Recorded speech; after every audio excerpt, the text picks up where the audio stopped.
नमस्कार, मी परमजीत जाधव. तर आजची बातमी जगाच्या हवामानाशी संबंधित आहे आणि त्याचा थेट परिणाम हा भारतातील शेतकरी, पाणी आणि शेतीवर होऊ शकतो. तर प्रशांत महासागरात अल निनो परिस्थिती तयार होत असल्याचा इशारा हा जागतिक हवामान संघटनेने दिलेला आहे आणि त्यामुळे जगभरात उष्णतेच्या लाटा, कमी पाऊस आणि अतिवृष्टीसारख्या घटना ह्या वाढण्याची शक्यता आहे. तर दुसरीकडे युरोपमध्ये विक्रमी उष्णतेच्या लाटा पाहायला मिळत आहेत. पण प्रश्न आहे, अल निनो म्हणजे नेमकं काय? तर भारताच्या मान्सूनवर याचा किती परिणाम होईल आणि शेतकऱ्यांनी काय काळजी घ्यावी? चला जाणून घेऊया या व्हिडिओमध्ये. तर अल निनो ही समुद्र आणि वातावरणातील नैसर्गिक प्रक्रिया आहे. प्रशांत महासागरातील पाण्याचे तापमान सामान्यपेक्षा वाढले की हवामानाच्या मोठ्या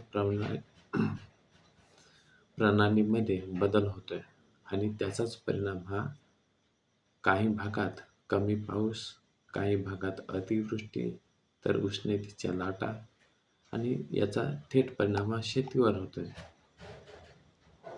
असा होऊ शकतोय. तर WMOच्या माहितीनुसार 2026 मध्ये अल निनो परिस्थिती हे मजबूत होण्याचा अंदाज आहे. तर युरोपमध्ये उष्णतेची लाट काय आहे? तर युरोपमध्ये अनेक भागामध्ये विक्रमी तापमानाची नोंदही झालेली आहे. उष्णतेच्या लाटामुळे नागरिकांच्या आरोग्यावर परिणाम होतोय.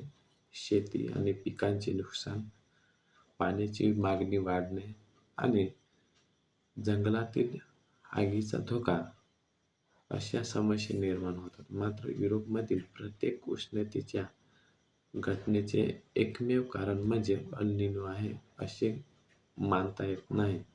तर हवामान बदलाचेही मोठे प्रभाव आहेत. तर भारतासाठी अल निनो ही महत्त्वाची बाब आहे.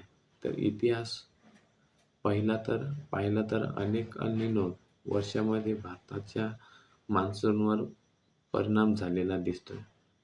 संभाव्य परिणाम म्हणजे पावसाचे वितरण बदलू शकते, काही भागात पाण्याची समस्या निर्माण होऊ शकते, शेतीचे नियोजन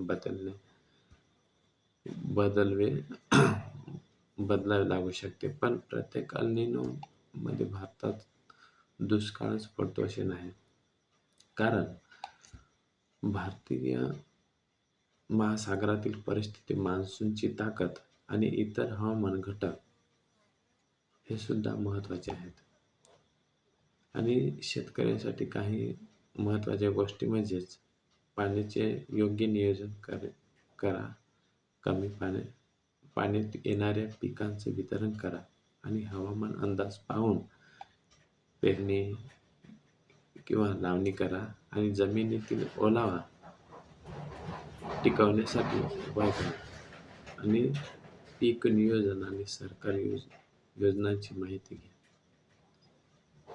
हवामान बदलाच्या काळात माहिती आणि नियोजन हे सर्वात महत्त्वाचे शस्त्र आहे.